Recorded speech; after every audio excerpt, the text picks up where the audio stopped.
What is up? I'm NYJohn, and we're here with the GosuCup Americas. We have ZS versus HTID, and this is the round of 8, I believe. So we followed HTID in the last game. They were able to take down a resilient My Intent side, and the band's already coming out for this one. We can see that ZS took out Darkseer and Batrider. Meanwhile, HTID took out Undying and Jakiro. Meanwhile, their first pick was Bounty Hunter. So they won the coin toss. They opted for Radiant. Probably an inclination that they wanted that first pick, and now they have the BH. ZS, a team I have not seen before. They're from South America, I believe. I'm not sure whereabouts, but we'll get to see them live in this game. They have 2 selections up now. We'll see if they want to go for perhaps Jakiro with one. Jakiro's actually banned out, excuse me. They can go for Night Stalker and Sven if they wanted. They can pick up a Rubik, as we've seen popular before. Have to see. They're going to actually dip down into their reserve time, already down to 50 seconds.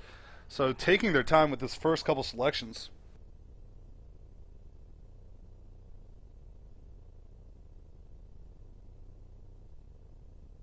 And waiting for this game, it seemed like they had a really long match last time around. The game did go 52 minutes for HTID against My Intent, so interesting to see if it has an effect on either team, those long drawn-out matches. I think there were actually similar circumstances too, where one side had a distinct advantage and just couldn't close out. But we do see the heroes picked up by ZS. It's Leshrak and Rubik. So a couple strong heroes, potentially supports Rubik on the back end of a Leshrak. Maybe we'll get to see a solo Rubik, whereas last game it was to support Rubik. Not sure yet. We don't have any indicator. So we'll have to wait a minute before we actually can distinguish whether or not it is. And ZS stands for ZoneSkynet. So I'll just refer to them as ZS, but ZoneSkynet versus High, this is Dog. And HTID have their 2 selections right here before we go back into the banning. And they're actually going to dip down to their reserve time as well, down to 1 minute and 10 seconds left. I'm NYJohn. Thank you for joining me. This is the GosuCup Americas. And we have a classic battle between a mixed squad, but it has a fair amount of North Americans versus a South American team. And HTD looked strong in their last game. Just the inability to close it out early on was a little bit concerning to any fans of theirs. So we'll see if they can try and improve upon that in this game. Meanwhile, ZS able to finish off the team they were up against. And this will be the first time we're getting to see them. At least the first time I'll be getting to see them. And I don't believe the last game was streamed, so probably for many of you out there as well. And the picks for HTID are going to be Shadow Shaman and Luna. So a couple of nice heroes. Shadow Shaman as a support is very powerful, offers a good amount of pushing potential too. And Luna as a carry, don't usually see her selected up this early because you never really see Luna banned out. So it's a little curious that they did it when they did it, but nonetheless, Luna a very capable carry, and if she gets a good amount of farm on the back end of her, watch out because she'll be able to tear apart any other hero. And early on, she has a lot of magic damage output that keeps her viable throughout the entirety of the game. Meanwhile, the final pick before the break for ZS is going to be Sven. So Sven on the back end of Rubik and Leshrak. That is a whole lot of disables going for ZS right now, and certainly could make for an interesting tri-lane if they group up those 3 together. Meanwhile, HTD ban out Queen of Pain, so they're going to take out some of the solo heroes potentially here. ZS take out Templar Assassin, so both teams looking along the same lines. It looks like HTID have secured a long laner in Bounty Hunter. Meanwhile, ZS have not, so that could be another potential avenue for HTID to go with their bans. If they want to take out the Beastmaster, Tidehunter, or Windrunner, all viable options. Keeper of the Light is still in, and he can fit in a whole lot of different lineups because of his ability to not only lane effectively, but fend off a tri-lane. And even get some farm out of the jungle. We see a lot of players resort to jungle farm with Keeper of the Light and do so very effectively. But the ban for HID is going to be Night Stalker taken out, and now ZS are up with their 4th ban. And by the time they're done with this, there's going to be no solos left. And both teams are going to be left scratching their head. I mean, the way they're going, it could be an Invoker ban right now. that would be a little bit out of the ordinary. They take out Tidehunter instead. So Tide, of course, combos up well with both lineups. There's not really a lineup that Tide doesn't fit well in. So a wise ban, and then Lone Druid is going to be taken out by HTID. So we won't see Syllabear in this game. Now the final ban for ZS before we make our way back into picking and get things rolling. So far they've taken out Darkseer, Batrider, Lanaya, Tidehunter. Maybe a jungler? A Luna and Shadow Shaman could run a lane pretty effectively. I think HTID could fit in a jungler if they wanted Enigma, Chen, or Enchantress. It wouldn't be a bad idea. So maybe Enigma would be a worthwhile ban opportunity here. 5 seconds remaining. Unless HTID are looking to put Shadow Shaman and Luna in a long lane and try and go tri-lane against Tri, in which case... well, they're going to ban out Enigma, so I was right. Let's not overanalyze it. And it's going to be the 4th pickup for HTID right now. So Luna, Shadow Shaman, and Bounty Hunter, what do they want to add to these ranks? They could go for, Magnetar. And this is the first game I forgot to bring his name up. Of course, he's been the flavor of the month, so popular in the competitive scene as of late, and with good reason. Reverse Polarity is a game-breaking skill, and Skewer, after the buffs, has been really strong as well. So interested to see where they want to place him and how they're going to use him to their effectiveness. But Magnetar, always a fun hero to see. And it's really important that he gets farm, but he can get it through different means. For some, we see going the long lane and then just roaming a lot early, getting that full rune control for his team, and coming for those skewer ganks, which are so devastating if you're able to execute them properly. Now Invoker are going to be picked up by ZS. An interesting selection. Invoker on the back end of all these disables. Curious to see whether or not it's going to actually be an Exhort Invoker or a Quas Wex. I wanted to say the Quas Wex has been more popular as of late, but the only times we really see Invoker, he is Exhort. So I don't know what to make of it. We'll have to see when we get into the game. The final pick for HCID is going to be Alina to line up, round up their lineup, and then Windrunner is going to be the final selection from ZS to fulfill that long lane role. So it's going to be a tri-lane. Sven, Rubik, and Leshrak probably in the safe lane. We'll see if they're going to run an aggressive tri-lane against it. It would be Lina, Rasta, and Luna if they did it. They need 5 minutes for AFK. So we're going to have a little bit of a pause break here. So I'll take a moment to let you know that I'm actually doing a giveaway. So if I get plus 15 followers on Twitch or 15 total followers on Twitter, I'm going to give away, and I'll show you right now. Actually, I have to switch the overlay anyway. So I'll show you the items that I'm willing to part ways with.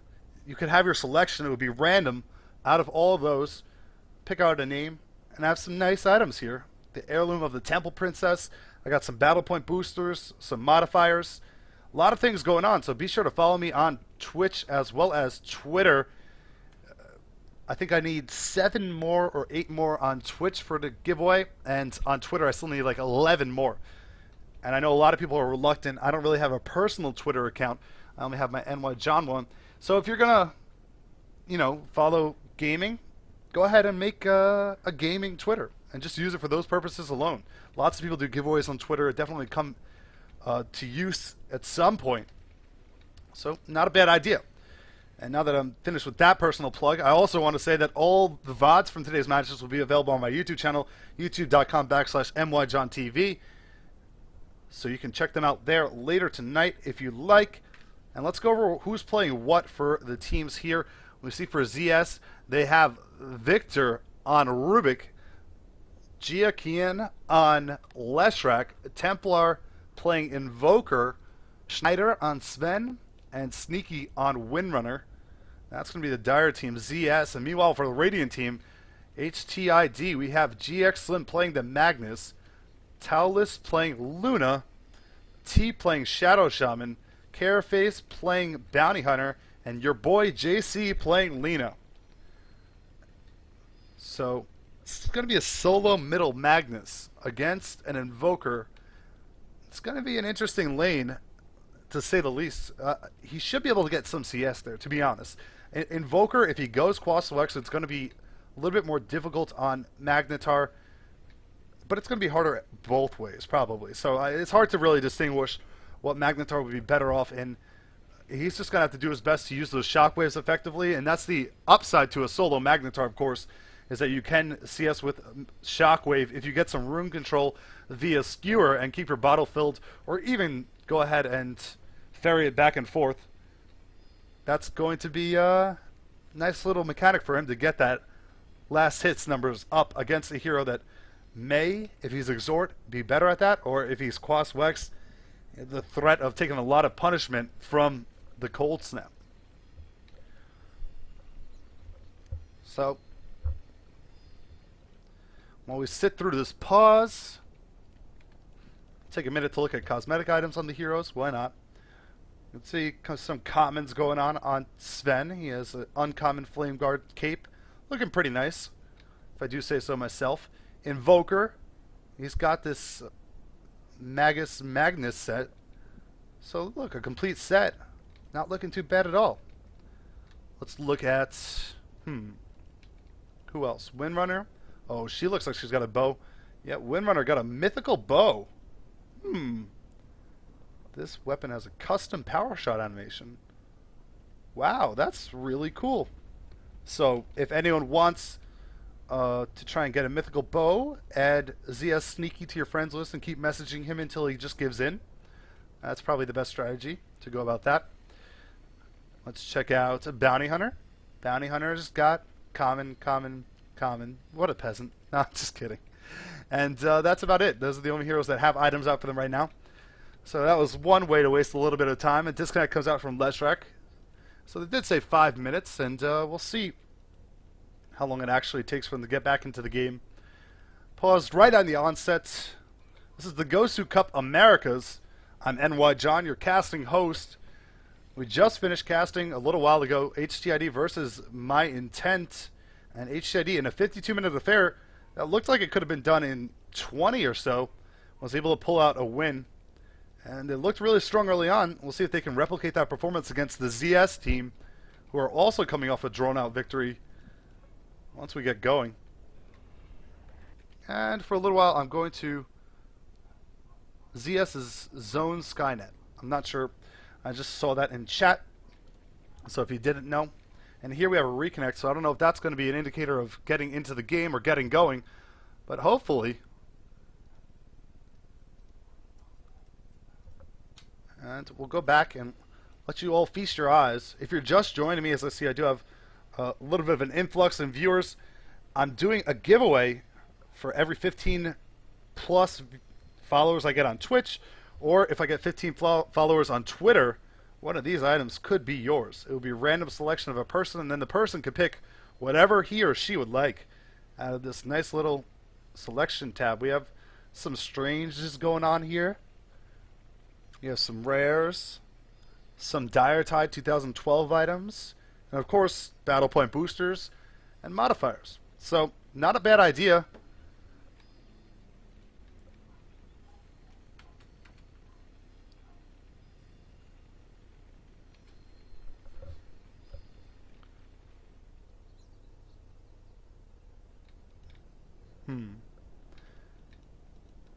I'm going to rest my breath for a little while and not try and over-exacerbate myself analyzing a game that has not started yet. So, thank you for tuning in. Stay with us. We're going to get underway. It's just a matter of time before everybody is ready.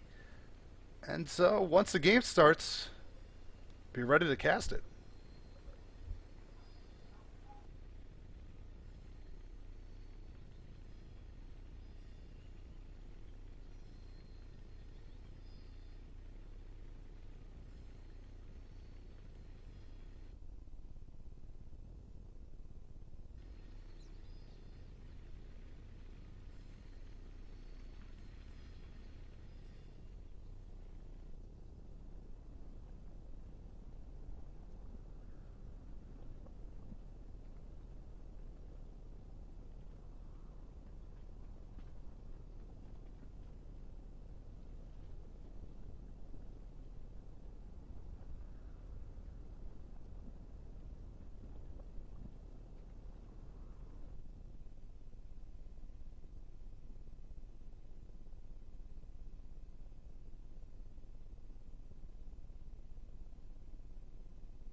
Okay, here we go. The game is back live, so we're actually going to get started here. Exciting. And we already went over who's playing what, so we're going to see where they're going to go. ZS is actually looking like they're going to just have a standard opening, not do a full team rotation. And in fact, hi, this is Dog is going to rotate a tri-lane down to the bottom. But here comes Leshrak, so it's going to be try against try. They're trying to run an aggressive tri-lane featuring Sven with the help of Rubik and Leshrak. And they have a lot of disables, but as we've noted in the past, disables do not necessarily translate into tri-lane success. It's going to be a little bit difficult because of the range going on for the entirety of the Radiant side, and then of course the fact that they're in their safe lane is going to help out a little bit as well. And they're able to block off from this early warding, so they might have the pull for a level or two if things stand as is. They also have sentries available to try and counter that if they do get the wards down. Magnus on the middle lane going a really ambitious opening with no restoration, so he's going straight for that bottle, and he's got to get that up before the 2-minute mark. That's probably his goal, so he can go ahead and try and claim that first rune.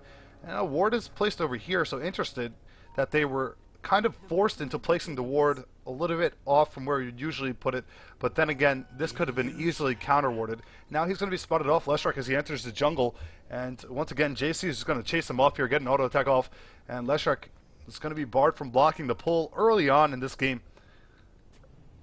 They're going to put down a sentry as well.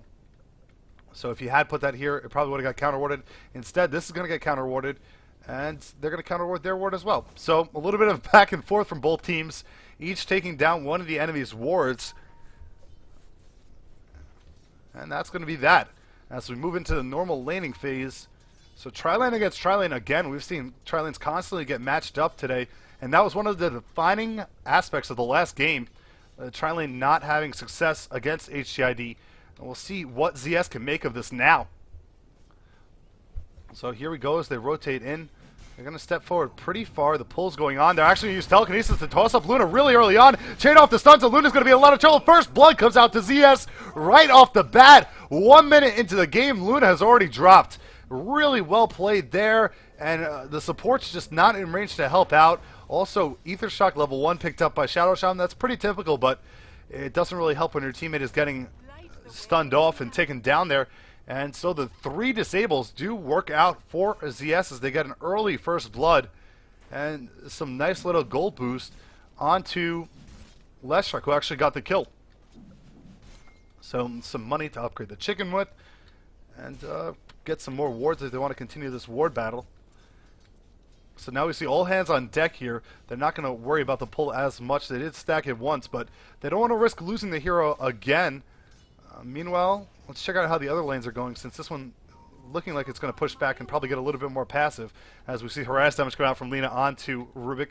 The middle lane, it's going to be so far only Quash shown from Invoker, so he's going to be able to keep Magnus out of this pretty effectively. Now Magnus does have his bottle up. It's after the 2-minute mark, but still not a bad timing. The double damage rune is on the bottom if he wants to go for that. He does have vision of it as well. But Invoker looks like he's doing a pretty good job. He's 5 for 4 against Magnus, who is 8 for 3. So Magnus with a slight edge in terms of the CS. Very interesting to note, and that's probably a side effect of him having some more damage. You can see the base damage 62 on him versus a combined 55 or 53 on Invoker. Now we hear a sheep fly off in the bottom lane. There's going to be action. Down goes Lina. She's in a really awkward spot, probably because of the telekinesis tossing her up and bringing her backwards. Shadow Shaman is now going to be pushed back all the way to the tower, but they're going to look for the split earth, and it's just going to be off the mark. Shadow Shaman will survive. Meanwhile, we're going to see Magnus rotate down here. He's going to pick up the double damage rune in the bottom river and head back towards that middle lane with that in his bottle. And that certainly is going to help him further CS very effectively. On the top lane, it looks like Thetis is going to Windrunner. Thus far, she's 14 for 2, leading the way in the game against the 5 for 1 Bounty Hunter. And it's not the easiest lane for Bounty Hunter, but expect him to do fairly well. And he'll probably be able to pick up his CS as he gets some more levels. The fact that Bounty Hunter is getting levels is going to be the most important aspect as well. We've seen Bounty Hunters pick up that early level 6 and be able to be so impactful across the map. It's just a hero that he's so versatile right now. He doesn't necessarily need the farm early on. He could find it later on in the game. And now Lena's going to be in trouble again. The Edict pops off. They chain it up with the Stormhammer. They're going to go ahead and use the Sheep on top of Leshak, but she's already down for the second time. And now it's 3-0 in favor of ZS. Their aggressive tri-lane panning out brilliantly down here. And they have to be a little bit more careful. Lena just getting caught out of position. They drop a sentry down because they thought that perhaps there was an aggressive ward that spotted her out, but it was not the case. Instead, she was merely caught by the vision from the heroes. Once again, Magnus going to go for a rune on the middle lane. He goes to pick up an illusion rune at the top end of the river, and he'll head back to the middle lane. And this is what I'm talking about. He'll be able to maintain a really good amount of mana, and as such spam off those shockwaves to get his CS up there. And 21 for 5 against 16 for 5, it's not too big of an advantage, but still it's something you like to see on Magnus. If he can get an early blink, he's going to be that much more effective as the game progresses. Meanwhile, in the top lane, 24 for 4 against 11 for 1. So Windrunner starting to pull ahead. That's going to be a decent advantage for her, and it's probably an indicator that ZS are winning 2 out of the 3 lanes as it stands right now. So perhaps Hi, this is Dog might have to adjust a little bit, as we do see one of the supports is making his way back down. It is Rubik from healing up in the base. Sven picks up an early level in Great Cleave, not Warcry. So interesting skill build option there. Magnus now level 6 in the middle lane, has reverse polarity up. Meanwhile, Invoker is now showing that he's going Quas Wex. And Bounty Hunter's just TP'd out, but on the bottom lane we do see a gank going out and they kill Luna, and now Bounty Hunter's down in the middle of the fight. He's able to take down one. Leshak is dead. Schneider's going to be the next focus. He's only level 4 against Bounty Hunter, and Bounty Hunter throws the toss shuriken. One more hit will do the job, and the Dragon Slave will finish him. Telekinesis flies off, and it will be enough to slow down the pursuit onto Rubik. So a good response there ends up landing them 2 kills. Bounty Hunter making his way to the bottom lane. I'm not sure whether or not he got track on that. And then in the middle lane, Magnus picks up a kill with reverse polarity solo on Invoker. So wow, that must have been some kind of play coming out from GXLM for him to be able to do that. Especially against the Quas Wex Invoker, who's particularly difficult to take down. So a couple of kills missed and a couple of kills caught. But interesting turn of events. What could have been a 4-0 advantage in favor of ZS has turned to 4-3 now, with 2 rebuttal kills on the bottom and a solo kill on the middle lane. But the cost is free farm for Windrunner, and now she's going to get some pressure on the tower as well. Tower actually below half health. She does have her phase boots up as well as a Bassi, so she's going to be able to push the lane pretty effectively. Now we do see Bounty Hunter making his way back to the well, and probably going to go back towards that top lane. He has a bottle and a poor man's shield. He's actually going to TP back into the bottom and try and help them out down here. So this is an adjustment. As I mentioned, they may look to do an adjustment. Telekinesis is going to toss Luna up into the air. She gets stunned off again, and she's going to turn around just trying to apply some damage here. Bounty Hunter trying to finish off Rubik. Instead, he's going to turn his attention to Sven. The TP is coming in, though. Windrunner's coming down to the bottom lane. However, GXLM comes in with a haste rune as well. Luna dies, but the skewer into Sven is enough to take him down, and now GXLM has to be careful behind the tower. He's going to haste away. And he may run right into Invoker here, though. Invoker trying to catch up with him. A nice tornado's going to catch him up in the air. And Invoker's going to use a cold snap, and it's enough to take him down. Invoker gets the kill there on top of Magnetar, who thought he would have been free because of his haste. And instead he drops. So good response there. Ends up being a 2-for-1 trade. They took down Sven, but they lost 2 in the equation. In fact, 2 heroes they can't really afford to lose often. Magnus plus Luna. And Luna's farm, 22 for 4, but 3 deaths already. We're only barely 8 minutes into the game, and that is certainly alarming when you're looking at a carry, especially a carry that she's definitely susceptible to a great deal of damage early on, but a carry that has a good amount of damage output early on as well. And now it looks like Bounty Hunter is just going to try and roam around the map. He's not going to try and stand toe-to-toe with Windrunner. Instead, he's going to try and help out everyone he can and get some gold out of the use of track and such. Reverse polarity is off cooldown, so if they want to go for a kill on Invoker, they can. The track will make it so that Ghost Walk will not even help. Shadow Shaman is going to back up here. He has to be careful. Rubik charging forward. He drops down a sentry. They're going to be able to counter off this ward. The question is if they want to They're going to do it from the river instead. Now Bounty Hunter coming in from the river. He may try and jump on Leshrac here. Here comes some nice damage. They're going to throw off the Light Strike Array. It lands on top of him, plus the Dragon Slave. It's enough to take him down. However, now Shadow Shaman's in trouble. He's going to be taken down by Sven.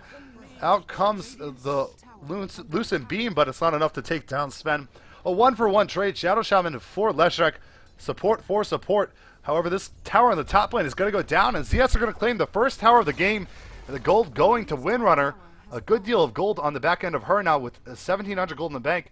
And, you know, if this were EG or another big team like that, you may see this Windrunner try and go for a Midas. That's a lot of gold. She still has a comfortable amount of farm on the back end of it. She can make her money into more money without really taking any big risk at this stage of the game. So interested to see what she goes for. It probably will be a mech or a force staff, but I wouldn't be too upset if she went for a Midas at this stage. And she's going to continue the pressure. She goes on to the tier 2 now. Tier 2 being dropped down. And there's no real response. Hi, this is Dog are struggling a little bit. Magnus does have his treads up, so the farm on him is looking pretty solid. Reverse Polarity is still available. TP also in his inventory. So if there's any more aggression in the bottom lane, maybe we should expect to see him make his way down here. They're trying to get Luna level 6 for the Lunar Eclipse, but it's certainly not an easy task, as we do see Leshrac, Rubik, and Sven all staying in this lane, not really moving all too much. Sven now working on his drums, which is the typical item choice for him. Sneaky now just purchases up all the items for a mech. So mech will be the choice. Didn't take the risky, clever decision I thought she would go for, and maybe go for Midas. Instead, the safe route, picking up that mech, is going to do a lot, especially if they're trying to be aggressive to take down these towers early on the back end of Edict damage from Leshrac, as well as God Strength from Sven. Now in the jungle, they're going to spot off Shadow Shaman. He's going to run through the trees, wisely not going to put himself out of position and risk another death.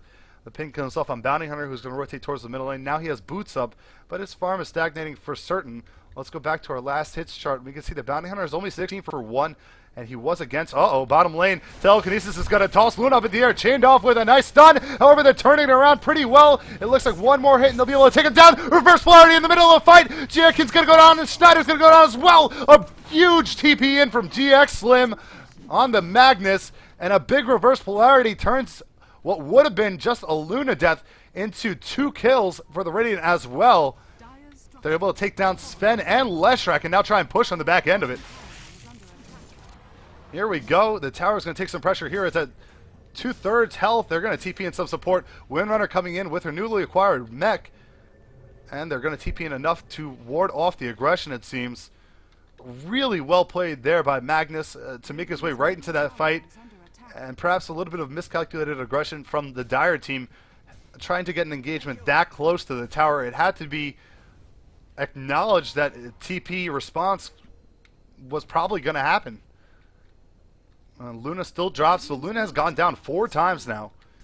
And we're only 12 minutes into the game. That is not the average that you want on any carry hero, let alone any hero at all.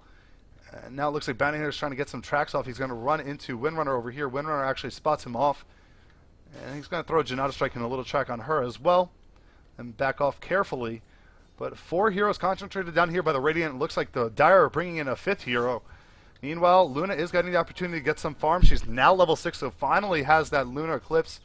And that's going to help her out a good deal in terms of trying to ward off this super aggression when they go past the creep wave. They'll certainly take a lot of punishment damage from her.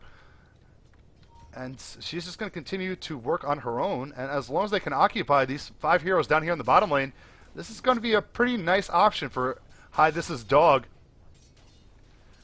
And they're sacrificing some farm on Bounty Hunter and some farm on Magnus. They don't have Reverse Polarity available, and it's noted, but actually it's going to be up in 5 more seconds. So the cooldown on Reverse Polarity, 120 seconds, is going to be up, and it's actually coincidentally timed perfectly with when the push is going to reach the tower. And now it looks like Bounty Hunter is going to wrap from behind. They're going to throw a stun onto Shadow Shaman. He actually gets shackled from an awkward angle. Reverse Polarity catches the 2 off. Luna pops off the ultimate. They're going to take down 2 immediately. Now they track off the Light Strike Array on top of Invoker. He's going to back out. They're going to throw a Lucent Beam on top of Bounty Hunter, but the track is going to allow them to all pursue very effectively. Lena is taken down, and Bounty Hunter's taking a good deal of damage, so he has to be careful here. Track was stolen off by Rubik and placed onto him. Serpent Ward's now dropped a sheep onto Leshak as well. Luna coming in from the side. This should be a kill onto Leshak for her, and down he goes. Meanwhile, Magnus needs to be careful as Rubik is putting some damage onto him. What a team fight. Catching those two heroes and immediately taking them down behind the tower. And this is once again an example of over-aggression from the Dire team. Wow, that was just a deep dive. They didn't have vision of Magnetar on the map, so they knew he could have been in the area. And usually the rule of thumb is if you don't see a hero, he's wherever you want him to be the least. And that would be the bottom lane, and then the TP in from Luna, popping off the Eclipse. That was enough damage to take those two down instantly. The fact that ZS still made a decent fight out of it was really impressive, but definitely an avenue for Hi, This Is Dog to reassert themselves and make their way back into a game they were certainly behind in. If you're just joining me, I'm NYJohn. This is the GosuCup. We're in the round of 8, I believe. This is Hi, This Is Dog versus ZoneSkynet, or HTID versus ZS. And we do see Invoker in the river is going to be going for his Force Staff. He picks up an invisibility rune and will look for a gank opportunity on somebody, but there's nobody out of position right now as it stands. Lena on the bottom lane now has Laguna Blade as she's gotten level 7, probably as a result of the last fight. Shadow Shaman, we saw those Serpent Wards used in the last fight. A little bit of awkward placement, but it certainly didn't hurt. It made Leshak pinch in instead of going back towards his own tower, and ended up resulting in Luna getting a kill onto him. Now Invoker rotating towards the bottom a little bit. We also see Leshak popping off a smoke on him and Rubik. So 4 heroes coming towards this bottom lane. Windrunner, her farm is definitely stagnated since she picked up that early mech. And they're going to go for potentially another dive here. There are 3 heroes in the area. Magnus has another reverse polarity available, and he also has his blink dagger up. They're going to TP in, and this could be bad. Bounty Hunter's going to go down immediately with a TP. Are they going to blink on this? No, they're going to wait a second longer and try and get a better positioning for this fight. And looks like 5 heroes now as Sven makes his way down as well. He finished up his drums. It's going to be a 5-hero effort to try and push through this tower. Tower's sitting pretty healthy, glyph available as well. It's going to be a tall task, and perhaps they should rethink this. I'm not sure why they're concentrating such a big emphasis on this tower. I understand it's the last tier 1, but they can be getting farm elsewhere. Now Magnus is going to get hit. It's going to turn off his blink dagger a couple times. That's a little bit nice for him. They allowed for enough time for Bounty Hunter to respawn. Now he's back in the mix. He throws off a track onto Invoker, and they're going to back off. So a little bit of time wasted, but the fact that they required 5 heroes to come down from the Radiant as well, it doesn't really hurt them all too much. And now Ward will spot off Magnus farming the jungle. The question is whether or not they want to try and jump on Magnus. If they can't finish him down promptly, then Magnus is going to be able to turn it around really effortlessly. And here we go. They're going to pop off the Warcry and charge into the jungle. Will they catch anyone here? Invoker level 11. He has EMP and Tornado selected right now. A sentry up, so Bounty Hunter has to be careful of his positioning. And 5 heroes focused down here.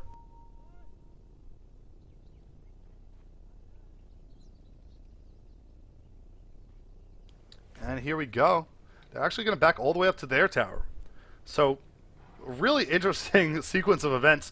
It looked like they were posing to try and dive on the tower, but they thought better of it. And when they had an opening and took down Bounty Hunter, they decided they didn't want to any longer. So a little bit of a back and forth, and perhaps a wasted opportunity for Sven to be farming, as we do see now he's going to move out.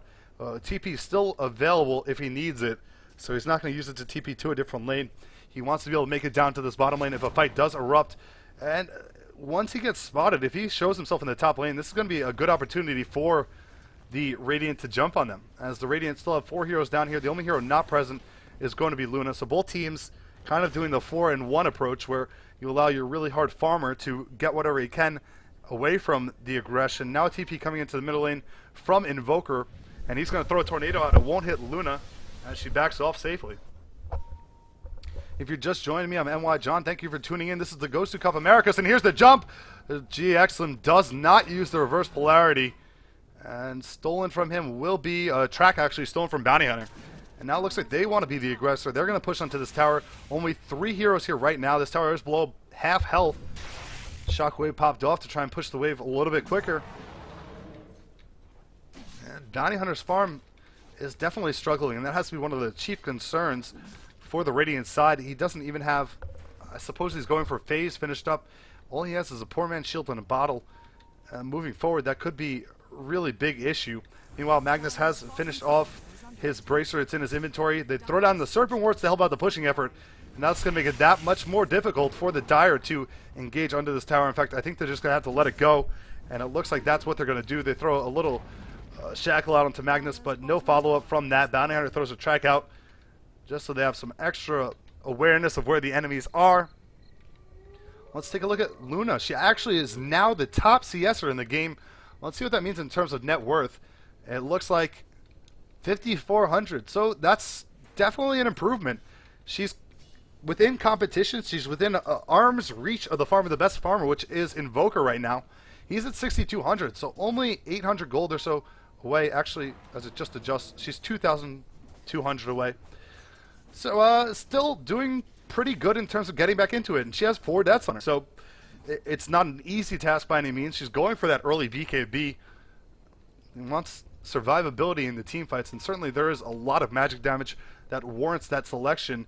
And now GX Slim has to be careful here in the jungle as a couple of heroes are coming in. They actually get a track onto Bounty Hunter. Bounty Hunter standing still. The EMP is going to fly off. He's just barely surviving, but the shackle is going to put him in a really bad spot. Looks like Magnus wants to engage here. Thinks about ulting, but stops it in the middle. And once again, they're charging in here. In fact, they use the wind run to get into a forward position. They throw off a power shot. Rasta's here. Light Striker is going to hit on top of Windrunner. She actually gets pretty low, but Lina's going to drop first. And now GXM comes in. He uses the reverse polarity. It goes on 2. Those 2 are going to melt instantly. Down goes Leshrac, down goes Rubik. But on the back end, Rasta is finished off by Invoker and Sven. Now an EMP is going to fly off in the middle of the fight as well. Buyback comes out from Rasta. He's going to come in here. He has Serpent Wards available, but the full retreat is on from the Dire team. Ends up being a 2-for-2 trade. And Bounty Hunter not alive for that battle. And here we go. They're going to throw the track onto Sneaky. But no more aggression to come of that.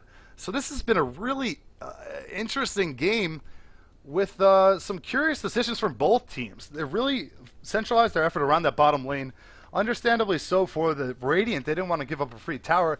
But the Dire used a lot of time and resources to stand down there and really not gain all too much. So we'll see if they kind of change or adjust their battle plan moving forward. Maybe try and back off and get a little bit of farm, or assert their map control to try and work their way towards a Roshan. Both of which would be decent alternatives. Meanwhile, everyone's farm, no one has outrageously good farm. There's no standout farmer. It does show right now net worth. Luna's in first. So she has a pivotal item in that BKB. To be able to survive in the team fights is going to be really important for her. And I think that's probably one of the most impactful items we see purchased up as it stands right now at the 21-minute mark. But no one else.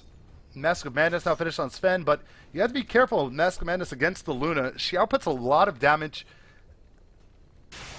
and a lot of physical damage. So you have to be a little bit cautious when you use it. If you get focused down, you're going to go down pretty quickly.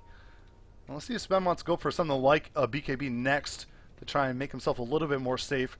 Rubik, meanwhile, going towards a 4-staff. He has his Arcane Boots already finished up. We have Magnus with 600 gold in the bank. He has Drums and a Blink, which he's had for a while now. He also has a DD rune and a Smoke coming towards the middle lane. They're all standing right behind Luna, trying to bait out some aggression here. The tower is going to be focused by her. And nobody's in the area. In fact, they might walk through a sentry here. And it looks like Shadow Shaman is going to stand right on top of a sentry, get spotted off. And the ping's going to come out, so they're not going to be aggressive. They're going to get a tier 1 here.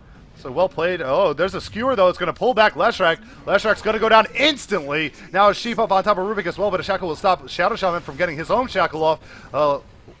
Laguna Blade onto Rubik, but Rubik survives. Now Tornado EMP flies off. It takes away most of Luna's mana. She will not be able to Eclipse if she doesn't get any more mana. And they're going to back off and continue farming. Sven was on the bottom lane farming for the entirety of that little skirmish. But a nice little pickoff for Hi, This Is Dog. And they're systematically working their way back into this game.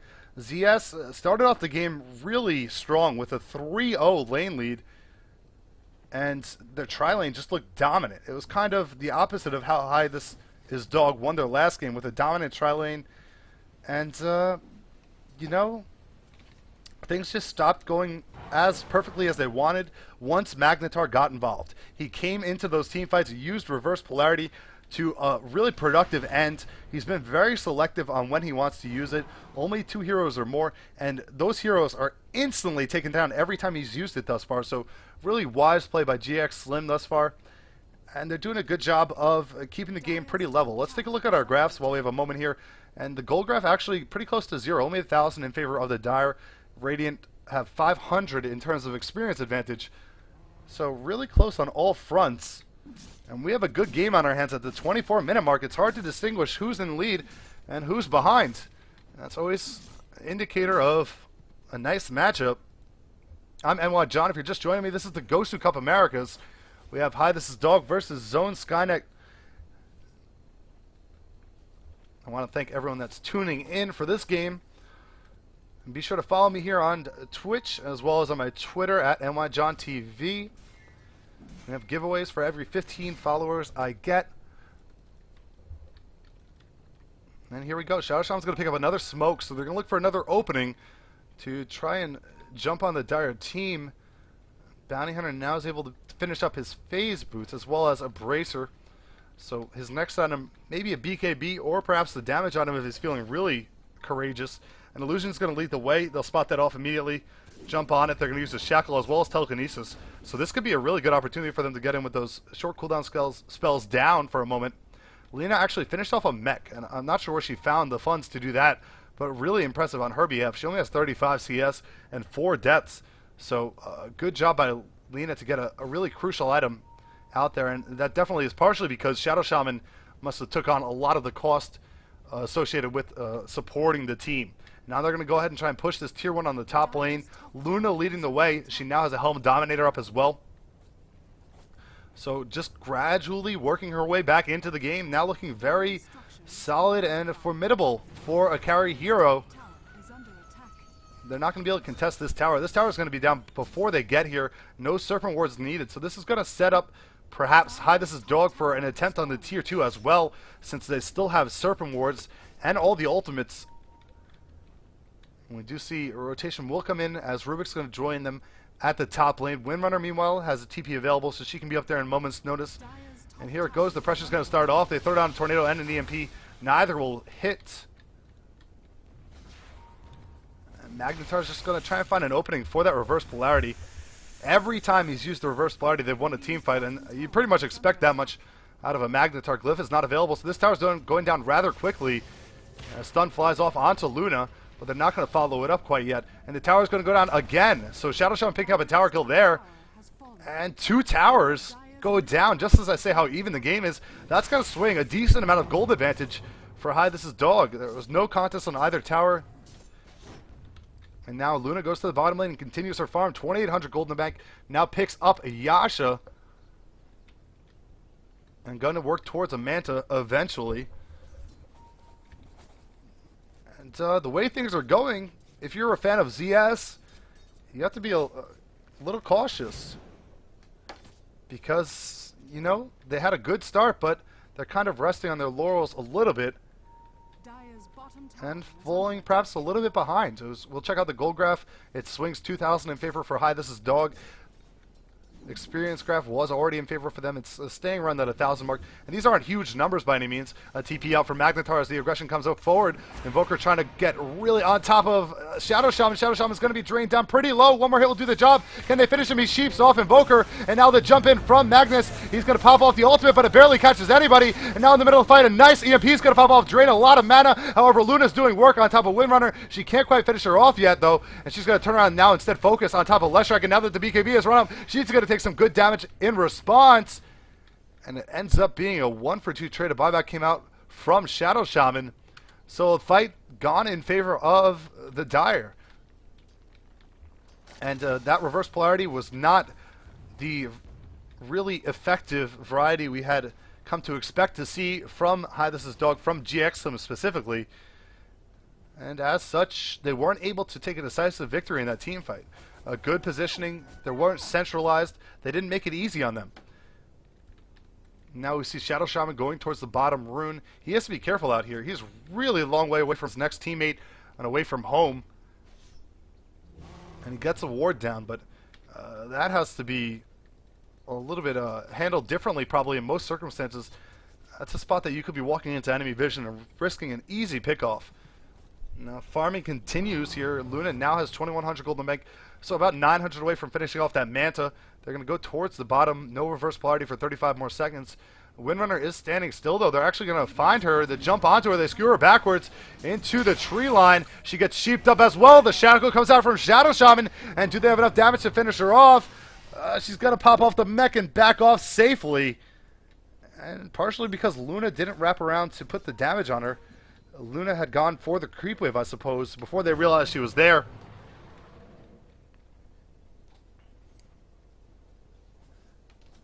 And now back to the jungle for farming. So Lena picks up a bracer. The supports. Shadow Shaman has those two bracers. He's had them for a little while now. Magnus, level 15 rather, working towards that 16. He's also going for a BKB, 1,000 gold off from that.